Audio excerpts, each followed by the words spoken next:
Welcome back to the Vanessa G Fitcast. I'm Vanessa Pozos, and here with me is Omar Pozos, my co-host and husband. And today, we're taking a little bit of a different take on things. What are we talking about today, Omar? For the people watching too, Vanessa's sitting to my right, and she normally sits to my left, so I feel like today it's like opposite day. But yeah, I think we were having a conversation over the weekend, and I had a realization myself that I think I wanted to share, and I think it'll be important for us to share. But it's just a good, like, raw and honest look at our recent health and fitness struggles, at our recent ups and downs that we've had when it comes to our own journey, because I think a lot of people, myself included, we forget that sometimes there's good days and sometimes there's bad days, even for people that are in the health and fitness industry like ourselves. And so I think just having a little bit of back and forth, a little bit of just sharing some of the stuff that we're going through is going to help and resonate with a lot I know selfishly, when I'm struggling, I like to listen to like other people I look up to and admire who then admit that they also struggle. And it's like, oh, wow, they're human too. So maybe by sharing a little bit of our struggles, it might help somebody who's struggling a little bit themselves. Yeah, absolutely. Yeah. Well, it's like Omar mentioned. So last weekend we picked up our favorite go-to pickup food. There's a place, I think it's kind of local I think it's local within Florida. Yeah. But what's it called? Fresh Kitchen? Fresh Kitchen. If somebody had to ask, like, if there was one last meal, would Fresh Kitchen be your last meal to you? Because I feel like it would. Last meal is a lot of pressure, but it would definitely be your favorite takeout meal then. Yeah, I would say it's probably my favorite takeout meal. It's my go-to, and honestly, we've been getting kind of into a rhythm of having it like at least Friday, once Saturday, a week. Saturday. Like there were many weeks over the last couple of months. You said once a week. I think it's more like 3 times a week. Yeah, there were at least a few weeks throughout the last couple of months where we had it consistently, like 3 days, sometimes even 3 days in a row, which is kind of crazy. But it's easy, it's delicious, and it is good nutrient dense food.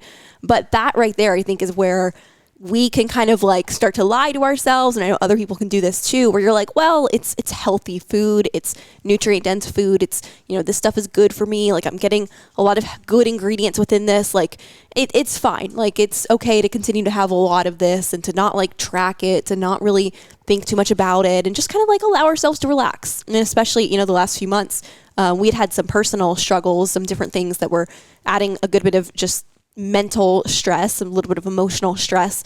And so, we were kind of being a little bit more lax with our own nutritious, we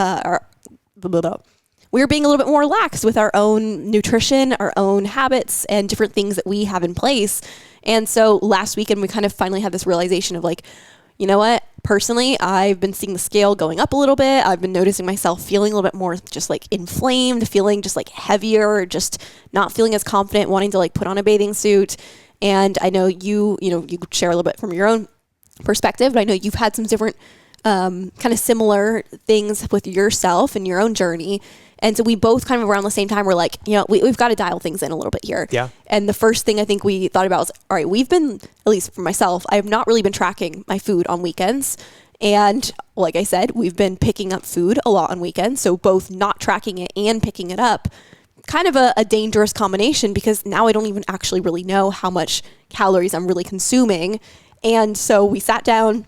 We still picked up Fresh Kitchen, not changing that, but we can't give that up yet quite yet. We picked up our Fresh Kitchen and we're like, all right, we're going to actually measure this out a little bit, weigh out some of the ingredients. We can like track it a little bit more accurately, just so even if we just do this one time, then going forward, we can just continue to track that same, what we had weighed out and measured the last time, and continue to track that. So we have an idea of how much, how many calories, how many proteins, carbs, fats we're actually consuming within this meal. And when we weighed it out and we tracked it, we're like, oh, okay, we've definitely been over-consuming calories quite a bit here. And that was a little bit of a wake-up call. Yeah, absolutely.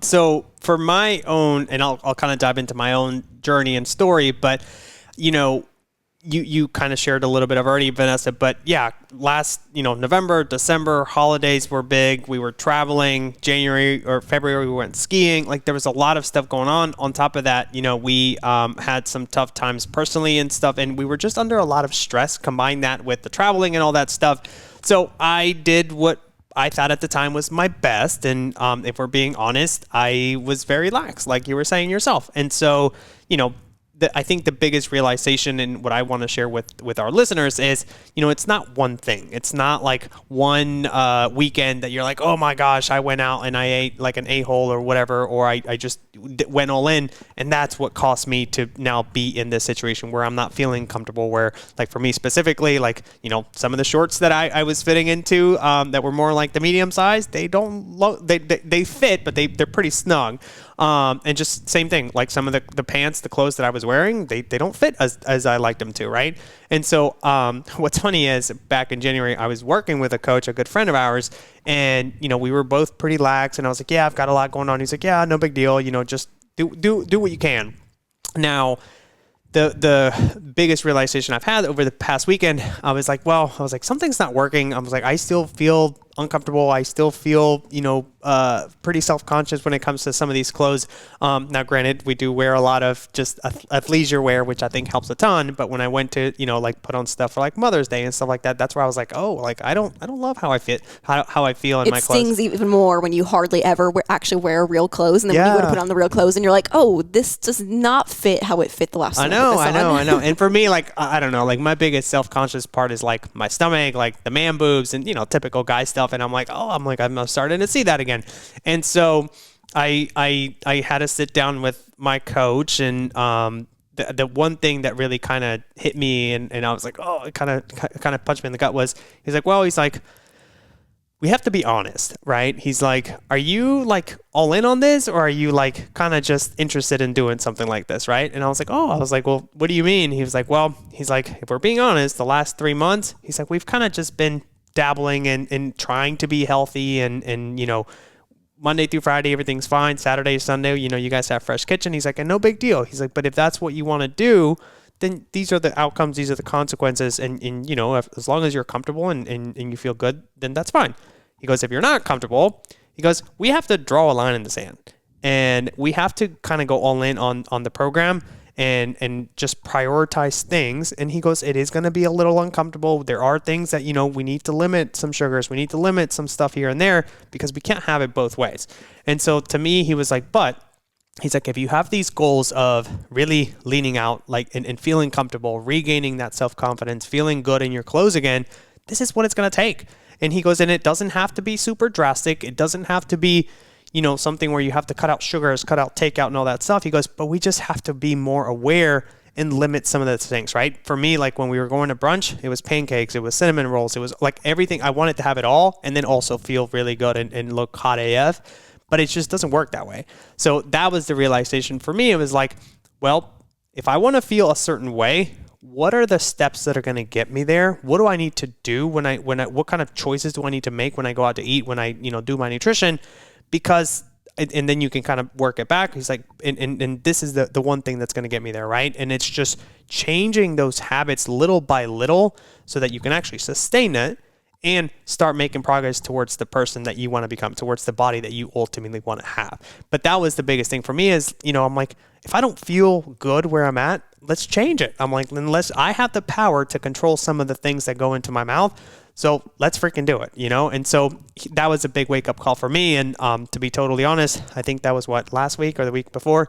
I think for the most part, for the last week and a half, I'm pretty proud of ourselves. We've done pretty freaking good. So, yeah. Yeah. Well, it's so like what you were saying kind of reminds me too of, we talk a lot on this podcast and throughout our content of, I believe like not only this being just something you can use, but I believe this being an important part of a sustainable journey is to follow more of an 80-20 rule, which is keeping your diet to about 80% nutrient dense whole foods, 80 to 90%, and about 10 to 20% more of like the fun foods. So like when you were talking about, possibly like limiting your sugars, it's not to say that like, oh, we have to cut that out to where it's now 0% and like go to this extreme, which is what a lot of people do when they have the feelings like we were just mentioning there of like feeling a little bit, like your clothes are tight, feeling a little uncomfortable.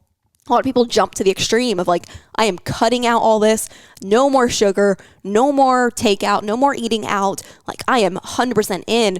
But I mean, going all in, like adding that intensity, that's only going to get you so far. You're going to burn yourself out pretty fast. Whereas what you were saying and what we've been doing over the last, week and a half, of course, week and a half is hardly any time, but like, but it's a start, what we've been more so consciously doing is truly dialing it back to that more 90-10, 80-20, as opposed to more of like, it's probably like 60-40 before. Well, I mean, like share some of the stuff that we've done. Like what does 80-20 really look like, right? So like, for example, for myself, again, this has been a week and a half. And so what I did was I love the Justin peanut butter cups lately, and they're amazing. And the, was it the Hue Kitchen chocolate that we used to have? And it's all good stuff. Problem was I would eat half a full bar after dinner.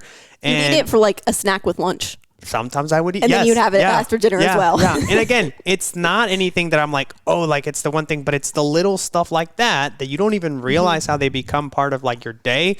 And next thing you know, you're like, oh my gosh, how did I get here, right? So what I did was I didn't cut out all chocolate. We instead bought the, 72% like dark chocolate that you've got me. And I'll have one or two of those squares. Lately, I've tried to even stay away from some of that stuff and instead do like some yogurt with some fruit and some like almond butter and stuff like that, just because I want to start to get my taste buds, still some sweetness because I enjoy that, but not be so limited on like chocolate and the stuff that's super highly processed, because I think the more you have that, to me at least, the more it kind of keeps my cravings up. But that doesn't mean I still cut out everything. So, on Mother's Day, we went out and had brunch. I still had a couple pieces of monkey bread, and I tracked those and everything was great. Here was the difference, I think, for me. So in the past, I think, a couple of months prior, we probably would have had that, and then we would have came home and maybe ate, I don't know, something here at home, and then probably had takeout, that same night as well. Now, the cool thing about takeout or fresh kitchen is it's a bowl. So we can kind of pick it together and pick it apart. This past weekend, we came home, we had our meal, and then we grilled out. We got right back into our normal routine, right? But I think it's little stuff like that people, I think that it has to be all or nothing. But for us, it's like we still went out to brunch. We still had for myself, I had the pieces of monkey bread, but then I had an egg white omelet with some fruit.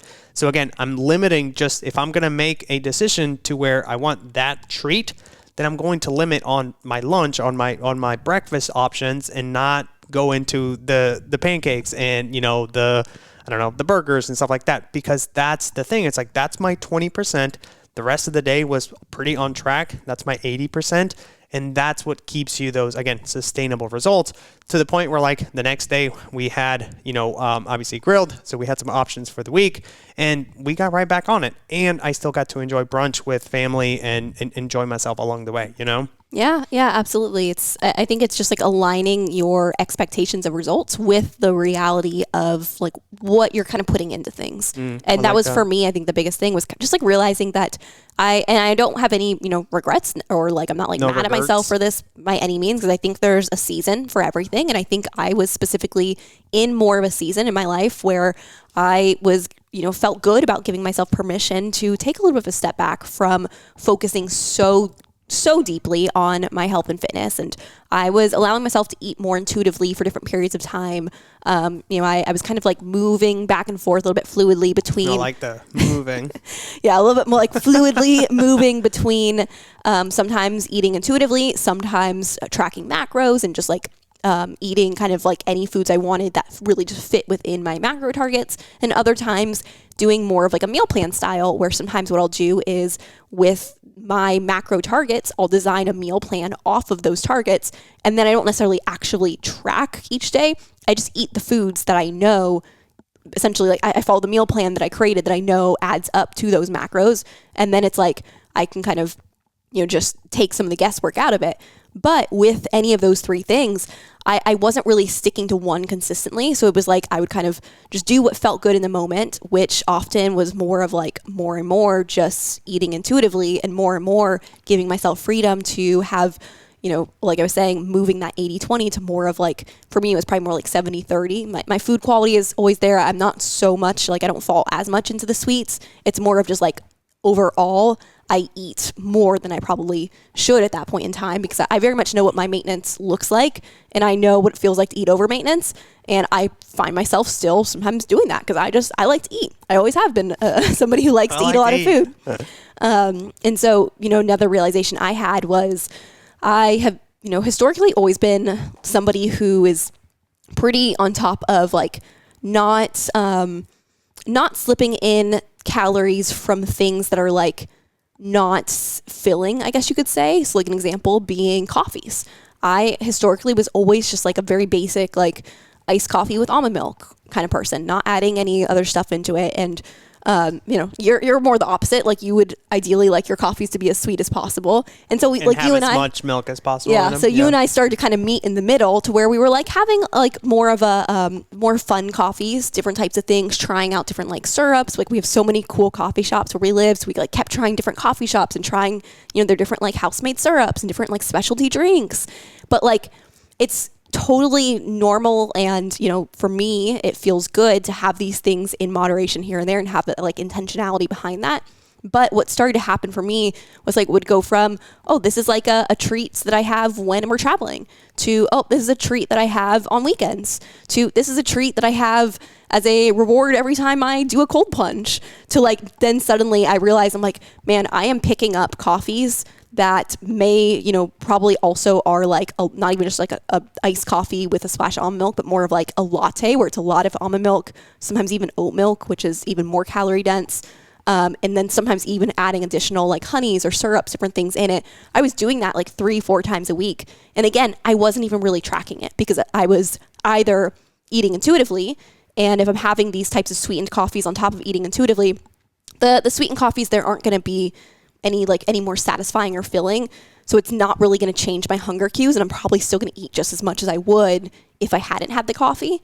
And if I'm doing the meal plan approach, I wasn't taking the step to be like, okay, well, let me adjust my meal plan to take the calories for this coffee from somewhere else in my plan. I was just kind of adding it on top and being like, it doesn't matter. It's not that much calories. But then it's like, as I got more and more loose with the types of coffees I was having, suddenly I was probably having a 200-calorie latte 3-4 times a week and not even thinking anything of it. So like, no wonder the scale was starting to go up. No wonder I was starting to feel more puffy and inflamed.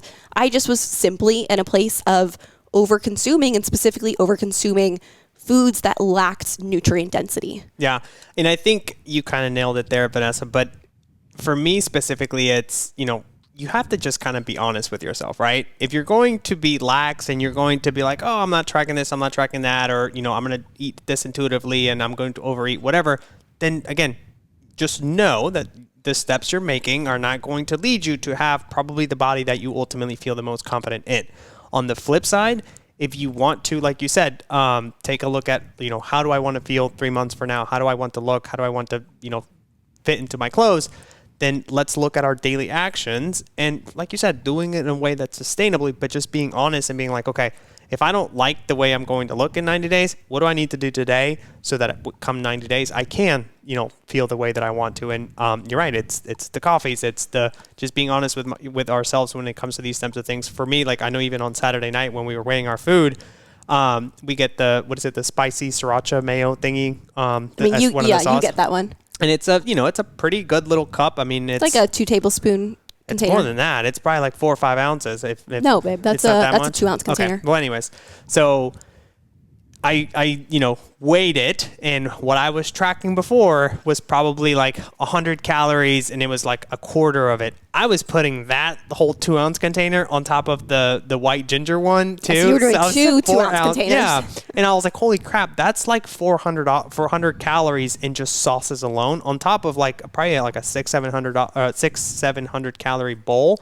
So I was like, no wonder I'm starting to gain the weight. And to me, I was like, I'm eating healthy. I'm eating all these things, right? But it's when you break those little things down and you start to have the awareness and you're like, okay, I'm committed to becoming that best version of myself. I'm committed to actually looking and feeling my best come 90 days. I was like, great. Then these are the changes I need to make. I'm okay with that because come 90 days, I know how good I'm going to feel, how good my energy is going to be, how good I'm going to feel in my body and my skin. And I'm willing to forego these things now so that in the future I can feel my best. Yeah, absolutely. I think it just, no matter what you're doing, it takes a certain level of intentionality and behind awareness it. too. Yeah, intentionality and awareness to where you can actually take that step back and say, okay, again, are my actions aligning with the results that I'm expecting here? And if not, am I okay with that? Because like maybe you have to even ask yourself, well, why? Why are my actions not aligning with my expectations? And it might be that, like we were saying, you might just be in a season of life where maybe the actions that are required to get the results that you want to, have the results that you want to be able to expect may not be entirely feasible at this certain point in your life. There might be just other demands on your time, your attention. And if you are okay with that, then be okay with that and do the best you can with what you have and be realistic with your expectations on those actions and those behaviors. And so if I go back, a couple months ago, I wasn't entirely unaware of some of the things I was doing. I was okay with my actions at the time because I knew that, I am putting my focus and attention into other areas of my life right now. And I'm okay with letting these other areas drop a little bit. But I didn't really have like an end date to that. I just kind of let that continue on until it got to a point to where I realized my attention is no longer on these other areas of my life. I'm just no longer putting any intentionality, any attention to anything that I really necessarily truly want right now. And no wonder I'm getting disappointed with the results essentially I'm getting from that. So that's where we have to be intentional. We have to truly be honest with ourselves of what's possible in this season in my life and not be upset about that, because every season of life comes with its pros and cons no matter what. So rather than focusing on the cons and essentially getting upset over the fact that you wish this season of life is different than what it was, truly just appreciate what this current season of life, challenges and all, may be offering you that is positive, that is beneficial, and that you can take away from that. Yeah. One last thing I want to add, and not to go too crazy into a tangent here, I think the other part of it too, especially for the listeners that are moms, that have families, that have significant others, boyfriends, husbands, side pieces, whatever you want to call it. I think also bringing them into like how you're feeling, what you're trying to do is huge, because I know one of the things that my coach and I were talking about, he flat out asked, he goes, hey, so now that we've had these realizations, these aha moments, and you're wanting to make some changes, like, is this going to cause any sort of tension, any sort of, potential, issues in your marriage? And if so, he goes, we need to talk about these things, because it's not realistic for you to be thinking one way when your spouse is wanting you to go to, out to eat, or to go on date nights, or to go out to breweries, whatever. He goes, it's just never going to work. He goes, so you have to communicate these things with your partner so that she can support you through these things and ultimately make sure that everybody's on the same page. And if that, again, they don't have to do the same things that you have to do, but I think it is very important for you to be honest with your partner, your spouse, your family, and just say, hey, this is what I'm trying to do. I'm not expecting you to do the same thing, but can you support me? And support me by, helping me be a little bit more organized when it comes to grocery shopping or meal plans or, prepping, whatever that looks like. But I think it's super important to bring your partner into this so that you don't have to feel like you're fighting multiple wars, one of them being like, yourself, and then the other one being with your partner or your relationship, right? Yeah. It can be as simple as, okay, hey, instead of us going out to eat Thursday, Friday, and Saturday, and then getting brunch on Sunday, could we maybe do one of those date nights at home and, grill some fresh food that we kind of know what goes into that? Can we, take that 4 meals out and drop it down to 2 meals out? Yeah. If we go out for, one of the other meals, can you support me in making sure that I look at the menu ahead of time and pick out what I want to have and make sure that it's aligned with my goals? Like small little steps like that. But like you were saying, like Omar's saying here, it's a lot harder to do that when you're just keeping it to yourself and not sharing it with the people that you spend so much time around. Yeah. So as Omar wisely said, tell your side piece about your expectations. Yeah. And then people are going to be like, what the hell? But no, and let's be honest, right? Like the first thing that you said was, am I going to be mad or upset that you're going to look sexier and your body's going to be feeling, looking a lot better? Like, hell no, like I'll support you. And I'm sure your partner will probably feel the same way, right? And it's just a matter of sharing that stuff with them and being like, hey, I need your help and support here. Can you do that? Yeah, absolutely. But if you are struggling right now with your own journey, if you have some different things that are tough for you right now, just know that that's normal. You're human. Congratulations. Like, you're not a robot. Welcome to life. Even, all the work that we've done, all the studying we've done, all the people that we've helped, we still here and there find ourselves struggling with these types of things too. And it's so good to come back to this reality that it's normal to struggle, and you're going to continue to struggle at different points in your life. So give yourself that grace and just ask yourself, what do I need to do to work through it? But thank you guys so much for listening. I hope this was valuable for you. If it was, do me a favor, share it with a friend, leave a rating and review. A 5-star rating and review. A 5-star rating and review, and help us out by spreading the good word of the Vanessa G Fitcast. All right. Awesome. Bye, you guys.